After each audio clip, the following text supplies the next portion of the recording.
জামাত BNP ঐক্য হচ্ছে বাংলাদেশের বিএনপি জামাতের মধ্যে আবার কি নির্বাচনী ঐক্য হবে এ নিয়ে বাংলাদেশের জনমনে বিভিন্ন প্রশ্ন দেখা দিয়েছে।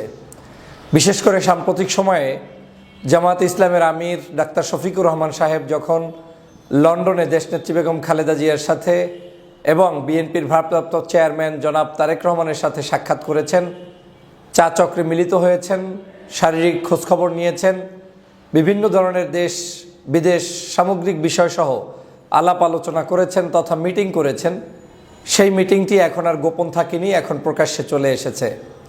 বাংলাদেশের রাজনীতিতেও জনগণের মধ্যে বিএনপি এবং জামাত নিয়ে অন্যরকম একটি আগ্রহ রয়েছে, কারণ 5ই আগস্টের পট পরিবর্তনের পরে এই দুটি দলের মধ্যেই জনগণ সম্ভাবনাময়ী দল খুঁজে বের করার চেষ্টা করছে যে কারা আগামীর বাংলাদেশ বিনির্মাণে এগিয়ে যাবে, কোন দল ক্ষমতায় যাবে। যেহেতু বাংলাদেশের সর্ববৃহৎ দল বিএনপি এবং এই মুহূর্তে বাংলাদেশের আলোচনায় সর্ববৃহৎ দল হিসেবে রয়েছেন জামাতে ইসলামী, এই দুটো দলকে নিয়ে মানুষের আগ্রহের কোনো কমতি নেই। স্বভাবতই সেই দলের যখন একজন চিফ বা প্রধান আমির হিসেবে দেশনেত্রী বেগম খালেদা জিয়ার বাসভবনে উপস্থিত হয়েছেন ডাক্তার শফিকুর রহমান সাহেব, সেটা যে কারণেই তিনি উপস্থিত হন না কেন, জনগণের মধ্যে সেটা নিয়ে বিভিন্ন প্রশ্ন থাকবে, আলোচনা থাকবে। আলোচনার ভিতর থেকে মানুষ বের করার চেষ্টা করবে তাহলে বাংলাদেশে কি আবার জামাত বিএনপির মধ্যে ঐক্য তৈরি হচ্ছে তথা নির্বাচনী কোনো অ্যালায়েন্স হচ্ছে কি না, এ নিয়ে এখন মানুষ কিন্তু প্রশ্ন করছে। আমাকেও বিভিন্ন মানুষ জিজ্ঞেস করার চেষ্টা করেছেন যে আসলে কি হচ্ছে, এবং এই রাজনীতির যে শেষ বলতে কোনো কথা নেই সেটা আমি বহুবার বলেছি, আজও বলছি। আমাদের মধ্যে অনেকেই যারা অনৈক্য বিরাজ করার জন্য মাঠে ময়দানে কাজ করেন, জামাত হয়ে বিএনপিকে খোঁচা কিংবা বিএনপি হয়ে জামাতকে খোঁচাখুচি, এই যে রাজনৈতিক একটি মতপার্থক্য বিভিন্ন সময় চলে, তার মধ্য থেকে আমরা চূড়ান্ত শত্রু হয়ে যাই। মনে হয় যেন আমরা একে অপরের এমন শত্রু জিন্দেগিতে আর বসাও যাবে না। সেই শত্রুতার যে একটি আলোচনা সমালোচনা, সেই জায়গাটার উপরে একটা কুঠারাঘাত করে দিয়েছেন ডাক্তার শফিকুর রহমান সাহেব। আমি তাকে ধন্যবাদ জানাই যে তিনি লন্ডনে গিয়ে দেশনেত্রী বেগম খালেদা জিয়ার সাক্ষাতে মিলিত হয়েছেন, সেখানে জনাব তারেক রহমান সাহেবের সাথে বৈঠকে মিলিত হয়েছেন। দেশের এই ক্লান্তিকালে তাদের এই বৈঠকটা অত্যন্ত গুরুত্বপূর্ণ। ঐক্য হবে কি হবে না, ঐক্যের বিভিন্ন ব্যাখ্যা আছে, ঐক্য অনেক ধরনের ঐক্য থাকতে পারে। এ নিয়ে বাংলাদেশে এখন বিশ্লেষণ হবে, আলোচনা হবে। জাতির প্রয়োজনে, দেশের প্রয়োজনে কার কখন কোন জায়গায় ঐক্য হবে সেটা কিন্তু সময় বলে দিবে। আপনারা জানেন এই বিএনপি জামাতের সাথে ঐক্য তো 2001 সালে ছিল এবং 4 দলীয় ঐক্যজোট গঠন করে তারা সরকার গঠন পর্যন্ত করেছিল। আবার কিন্তু সেই যখন 1-11 হলো, তার পরবর্তী সময়ে তাদের ভিতরে ঐক্য, এই ঐক্যকে ভাঙার জন্য বহুত চক্রান্ত হয়েছে, ষড়যন্ত্র হয়েছে এবং ষড়যন্ত্রবাদীদের সফলতাও হয়েছে। আবার ষড়যন্ত্র ছাড়াও ন্যাচারালি তারা বিভিন্ন কারণে বিভিন্ন গ্রুপে বিভক্ত হয়েছে। যেমন জামাত দীর্ঘদিন পর্যন্ত স্বাধীনভাবে তাদের সরকার বিরোধী আন্দোলন করেছে, বিএনপির জায়গা থেকে আন্দোলন করেছে, এবং 5ই আগস্টের পূর্বে কিন্তু আবার এই দুটি দল ভিন্নভাবে আন্দোলন করলেও একে অপরের সাথে এক ধরনের যুগোৎপদ আন্দোলনে ছিল। যদিও সেটার আলাদা কোনো লিখিত পরিত কোনো ডকুমেন্টস নেই, কিন্তু তারা ছিল। কোন ইস্যুতে ছিল? শেখ হাসিনাকে বিদায় করতে হবে, ফ্যাসিবাদকে বিদায় করতে হবে।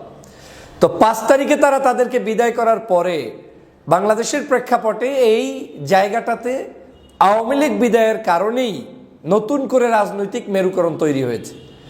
যেহেতু আওয়ামী লীগ বাংলাদেশে নেই, এখন আর এই কার বিরুদ্ধে আপনি ইউনাইটেড হবেন? ইউনাইটেড যার বিরুদ্ধে হয়েছেন তিনি চলে গিয়েছে। এখন গণতান্ত্রিক স্পেসে যার যার জায়গা তৈরি করার জন্যই স্বাধীনভাবে নির্বাচন হবে, স্বাধীনভাবে নির্বাচন করবে, স্বাধীনভাবে দল তার নিজস্ব ফর্মুলায় মানুষকে দাওয়াত দেওয়ার চেষ্টা করবে। যেমন আপনারা জানেন যে বিএনপি একটি আদর্শ নিয়ে চলে, জামাত একটি আদর্শ নিয়ে চলে। জামাতের আদর্শ একরকম, বিএনপির আদর্শ আরেক রকম। জামাত বাংলাদেশের মানুষের যেমন কল্যাণ চায়, মুক্তি চায়, পাশাপাশি ধর্মীয় মূল্যবোধ, বাংলাদেশের মানুষের স্বাধীনতা রক্ষা করা কিংবা পরকালীন সময়ের মুক্তি, এই সার্বিক অনেক বিষয় নিয়েই তাদের রাজনীতির মূল জায়গাটা। বিএনপি জাতীয়তাবাদী মূল্যবোধে বিশ্বাসী একটি দল, তারাও বাংলাদেশের স্বাধীনতা রক্ষার জন্য, গণতন্ত্রের জন্য লড়াই করা একটি সংগঠন। তো 5 তারিখের পরে এই দুটি সংগঠনই এখন ভিন্নভাবে তাদের পথ চলা শুরু করেছে, এবং আমি মনে করি এই পথ চলাটা কিন্তু ভিন্নভাবেই থাকবে বলে এখন পর্যন্ত ধারণা। যদিও অনেকে ঐক্য হয়ে গিয়েছে কিনা, ঐক্য হয়ে যাবে কিনা এ নিয়ে বিভিন্ন মন্তব্য করেছেন, কিন্তু আমার ধারণা না, ঐক্য ওই ধরনের হবে না যে ঐক্যটা আপনাকে দুটো দলকে একত্রিত করে নির্বাচনে নিয়ে আসার মতো একটি পরিস্থিতি বা একই মার্কা নিয়ে নির্বাচন করা যেটা 2018 সাল পর্যন্ত ছিল, সেটা সম্ভবত আর হবে না। আপাত দৃষ্টিতে যেটা হচ্ছে সেটা হচ্ছে ঐক্যের যে ধরন আছে, আমি বললাম যে ঐক্য কখনো একত্রিত হয়ে নির্বাচন করা যায়, ঐক্য কখনো বিশেষ ইস্যুতে ঐক্যবদ্ধ হওয়া যায়, ঐক্য কখনো আমার বিপদে আপনার পাশে থেকে ঐক্য করা যায়, সাহায্য করা যায়, আবার ঐক্য কখনো এমন কিছু বিষয়ের উপরে আমরা প্রস্তাবনা রাখবো যেই বিষয়গুলো ছাড়া বাকি সব কিছুতে আমরা স্বাধীন, কিন্তু ওই বিষয়গুলোতে আমরা ঐক্য, সেরকম ঐক্য হওয়া যায়। আমার কাছে মনে হচ্ছে বিএনপি এবং জামাত আগামী দিনের বাংলাদেশের গণতন্ত্র প্রতিষ্ঠায়, ভোটাধিকার প্রতিষ্ঠায় এবং মানুষের ন্যায্যতা প্রতিষ্ঠায় একত্রে একসাথে সংগ্রামী ভূমিকা পালন করবে। ফ্যাসিবাদ শেখ হাসিনাকে বাংলাদেশের রাজনীতিতে অপ্রয়োজনীয় হিসাবে তুলে ধরতে, মানে সে যে অপ্রাসঙ্গিক, এটাকে বাস্তবায়ন করার ক্ষেত্রে বিএনপি জামাত এক থাকবে। এই ঐক্যটা আমার ধারণা লন্ডন সফরের পরে কিংবা আগে যে কোনো উপায়ে বাংলাদেশের মানুষের জন্যও প্রয়োজন ছিল। আমার মনে হচ্ছে তারা এই লন্ডন সফরের পরবর্তীতে এটার দিকে কিছুটা হলেও ধাবিত হবে জামাত ইসলাম এবং বিএনপি। কারণ বাংলাদেশের মানুষ ভোট দিতে চায়। এখন ভোটটা কাকে দিবে? যাকে খুশি তাকে দিবে। বিএনপি ভোট ভালো পেলে বিএনপি আসবে, জামাত ভোট ভালো পেলে জামাত ক্ষমতায় আসবে। আওয়ামী লীগ তো আর নেই।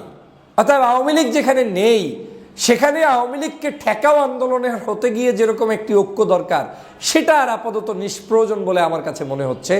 সে কারণে এখন ঐক্যমতটা হতে পারে এরকম যে আমরা নির্বাচন ইস্যুতে ঐক্যবদ্ধ থাকব, আমরা গণতন্ত্রকে সুসংহত করতে ঐক্যবদ্ধ থাকব, আমরা কাদা ছোড়াছড়ির রাজনীতি বন্ধ করে গঠনতান্ত্রিক সমালোচনার রাজনীতিতে ঐক্যবদ্ধ থাকবে আমার কাছে মনে হচ্ছে। এবং সে কারণে আমি প্রায়ই বলি যে জামাত সম্পর্কে অনেক বিএনপির ছোট ছোট নেতারা যেরকম মন্তব্য করে, এগুলো মন্তব্য শুনে হতাশ হবেন না। বিএনপির দেশনেত্রী বেগম খালেদা জিয়া কি কখনো বলেছে? তারেক রহমান সাহেব কি বলছে? কিংবা জিয়াউর রহমানের আদর্শ কি তাই? আমার কাছে মনে হচ্ছে না, তারা বলে নাই। এবং আমার আত্মবিশ্বাস আছে যে তারা ওই ধরনের কোনো মন্তব্য করে রাজনীতি করবে না। বাট অনেকেই কিন্তু করেছে, অনেক ক্ষুদ্র ক্ষুদ্র নেতারাও কিন্তু এমনও মন্তব্য করেছে যেগুলো বাংলাদেশের রাজনীতিতে অনৈক্য সৃষ্টি করে। যেমন রাজাকার ট্যাগ লাগানো, মুক্তিযুদ্ধের সেই সময়ের ইতিহাস তুলে নতুন করে আবার শেখ হাসিনার মতো বিভাজন তৈরি করে তাদেরকে বিচারের কাঠগড়ায় নিয়ে আসো, যেটা সম্পূর্ণ আওয়ামী চরিত্রের মতো, যেটা দুই একজন বিএনপি নেতারা করেছেন। আর জামাতের বিরুদ্ধেও অনেক বিএনপি নেতার অভিযোগ এভাবে আছে যে তারা তাদেরকে চোর বানিয়েছে, টেম্পু স্ট্যান্ড দখলকারী বানিয়েছে, বাস স্ট্যান্ড দখলকারী বানিয়েছে। যদিও এগুলো নিয়ে বাংলাদেশের মানুষের মধ্যে বিভিন্ন কনসেপ্ট চলমান আছে। বাংলাদেশের বিএনপি একটি বড় দল, তাদের মধ্যে অনেক স্বার্থান্বেষী মানুষ লুকে থাকাটাই স্বাভাবিক, কিন্তু তাদেরকে কিন্তু আবার বিএনপির পক্ষ থেকে বিচারও করা হচ্ছে, যেমন পদ পদবি বহিষ্কার করা হচ্ছে, তাদের বিশেষ বিশেষ জায়গায় তারা সর্বোচ্চ চেষ্টা করছে।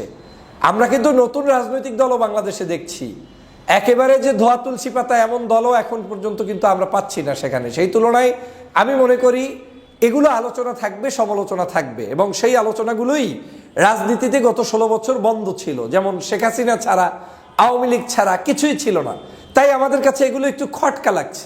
কিন্তু নতুন বাংলাদেশে এখন তো আমরা গণতান্ত্রিক অধিকার প্রতিষ্ঠা করতে চাই। অতএব বিএনপি কিছু জামাতের বিরুদ্ধে বলবে, জামাত কিছু বিএনপির বিরুদ্ধে বলবে, যেটা সৌজন্যতা রক্ষা করে, মানে সৌজন্যহীন হওয়া যাবে না, এমন কিছু বলা যাবে না যেটা হাসিনা বলতো। সেই ধরনের কার্যক্রম চলমান রেখেও একটা ঐক্য হওয়া সম্ভব।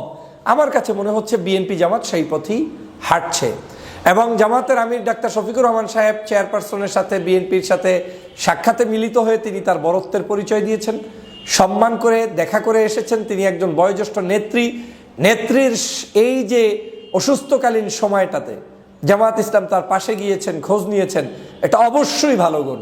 যেমনটা তিনি 5ই আগস্টের পরে সম্ভবত ওই রাতেই ডাক্তার শফিকুর রহমান সাহেব গুলশানে দেশনেত্রী বেগম খালেদা জিয়ার সাথে সাক্ষাৎ করেছিলেন।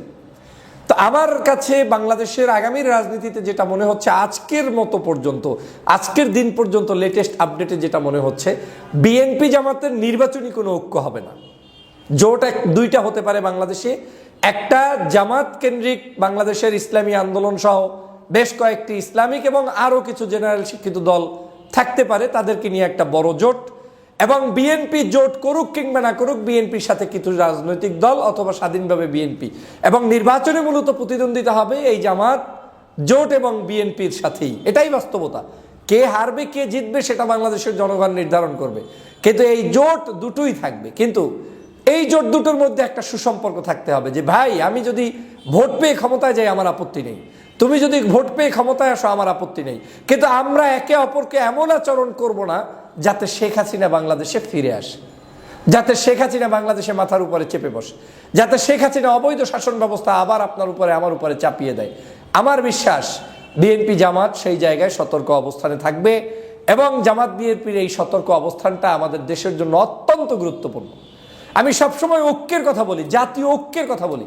কেন বলি? ঐক্যবদ্ধ ছাড়া একটি জাতি সুষ্ঠু সুন্দর থাকতে পারে না। আপনাদের কামড়াকামড়ি কিংবা একে অপরের মধ্যে বিভাজন কিংবা বক্তব্য, এগুলোকে জাতিকে বড় ধরনের বিভাজন তৈরি করে, এবং জনগণ তাতে হতাশ হয় যে আমরা কি চাচ্ছি, কি হচ্ছে। জনগণ চাচ্ছে বাংলাদেশের শান্তি, জনগণ চাচ্ছে ক্ষমতায় যেই আসেন আপনি একটু নিরাপদে ঘুমাইতে দেন। চুরি ডাকাতি রাহাজানি হত্যা সন্ত্রাস মুক্ত একটি দেশ জনগণ চায়। অতএব জনগণকে সেই জায়গায় আস্থাশীল করতে হলে আমাদেরকে সংযমী হতে হবে, ভদ্রতায় আমাদের ভালো অবস্থানে থাকতে হবে, একে অপরের মধ্যে সমঝোতা থাকতে হবে, সৌজন্যবোধ থাকতে হবে, জাতীয় ঐক্যমত গঠন করতে হবে। প্রিয় দেশবাসী, আপনারা জানেন বিএনপি ডিসেম্বরে নির্বাচন চায়। জামাত ইসলামও তাদের মতামত প্রকাশ করেছে যে ডক্টর মোহাম্মদ ইউনূস যত দ্রুত সম্ভব নির্বাচন দিলে ভালো হয়, তাতে যদি রোজার আগে দিতে পারে তা আরও ভালো, বর্ষার সিজনে না দিয়ে। তো এই যে এক ধরনের মানে ধারা তৈরি হচ্ছে, আমাদের মধ্যে কথার পার্থক্য কিন্তু দূর হয়ে যাচ্ছে, আমাদের মধ্যে কিন্তু একটা থিম নিয়ে আগাচ্ছে, একটা ভিশন নিয়ে সবাই কাজ করছে। আমি চাই এরকম ভিশন নিয়েই আমাদের পথ চলুক। বাংলাদেশের মানুষকে আপনারা আমাদেরকে স্বস্তিতে রাখবেন। আমরা বাংলাদেশে একটি সুন্দরতম রাজনীতি দেখতে চাই, যেখানে কোনো হানাহানি থাকবে না, বিভেদ থাকবে না, এবং বিএনপি জামাত সহ অন্যান্য সকল রাজনৈতিক দলের মধ্যে একটা সুসম্পর্ক থাকবে। সংকীর্ণতার উপরে উঠে আমরা একে অপরের পাশে দাঁড়াবো, সেটাই আমি প্রত্যাশা করি। সবাই ভালো থাকবেন, সুস্থ থাকবেন। আল্লাহ হাফেজ।